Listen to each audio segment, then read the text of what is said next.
Bonsoir Némati. Bonsoir Mona. Ça va? Oui, ça va. Alors ce soir, pour le deuxième, comment on va dire, la deuxième pâtisserie, ça serait quoi? Qu'est-ce que tu vas nous présenter? Muharassinia, Mukatwassinia, ça c'est un grand comorien. Muharassinia en maoré. Et en français gâteau de riz. Voilà, gâteau de riz. Gâteau de riz blanc. Dans une cuvette. Katwassinia.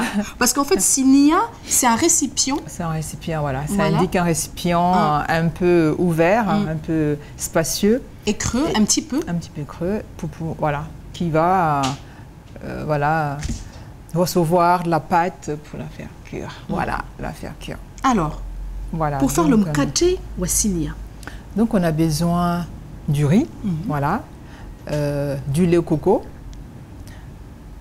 Voilà, et puis de la cardamome et de la levure.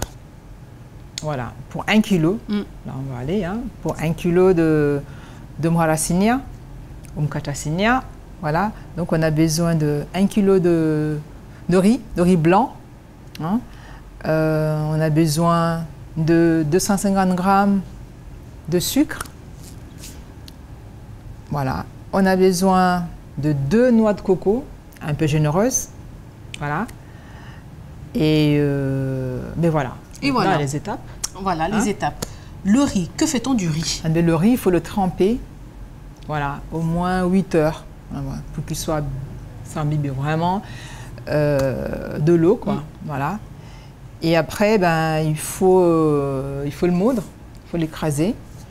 Il y a 2 façons. Soit on transforme directement en farine, d'accord, en farine, mais soit on met directement dans le mixeur le riz et le jus de coco.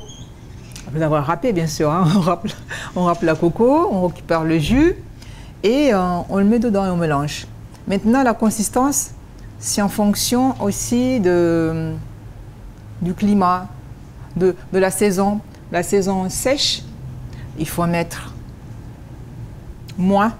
Il faut mettre moins parce qu'il y a moins de chaleur pour pouvoir laisser fermenter ou monter, hein, travailler.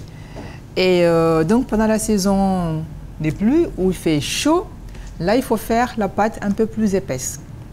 Donc une fois que la pâte monte, vous allez voir, elle va doubler de volume. C'est comme quand on fait du pain et qu'on met de la levure boulanger et qu'on laisse la pâte remonter. Mais ça doit faire pareil, bien remonter. Et là, la pâte, elle est prête à travailler. Donc, on rajoute le sucre, d'accord, et la cardamome, la levure. On mélange bien et on prépare le plat. Un moule, hein, vous prenez un moule, peu importe la forme, vous pouvez mettre des ramequins, vous pouvez prendre voilà, une marmite, selon le moule, le récipient que vous voulez.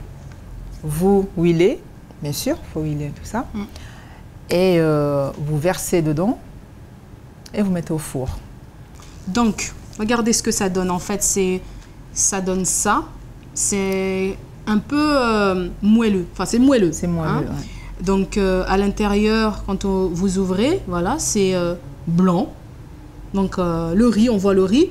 Et quand on sent, on ressent encore ce côté un peu fermenté et un peu...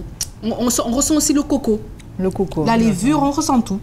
Et c'est excellent. C'est meilleur aussi de sentir le coco. Voilà. Donc, pour réaliser le mukatwassinia, il vous faut de la farine, de riz ou du riz, voilà, tout simplement.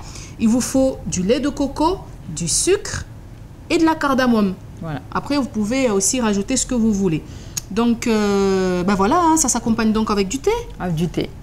Un thé simple, sans sucre. Ou du houbou. Ah, le houbou, c'est vrai, ça marche bien. Hein. Avec le houbou. Et une astuce aussi, pour huiler le plat, prenez du coco.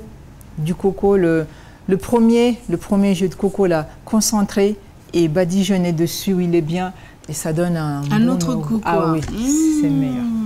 Bon, Voilà. bah, merci Nemati pour toutes ces petites astuces sur les, comment dire, sur le mkatosinia.